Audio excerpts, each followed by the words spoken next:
You ask Tiger to solve. This deals with linear equations with one unknown. The final result is x equals 7. Let's solve it step by step. Simplify the expression. Expand the parentheses. Multiply the coefficients.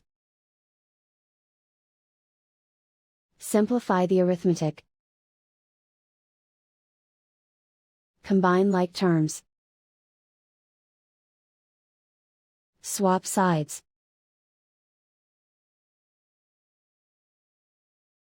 Group all constants on the right side of the equation. Add 6 to both sides.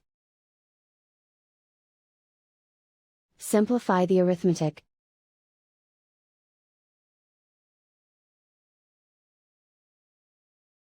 Isolate the x. Divide both sides by 16. Simplify the fraction. Find the greatest common factor of the numerator and denominator. Factor out and cancel the greatest common factor.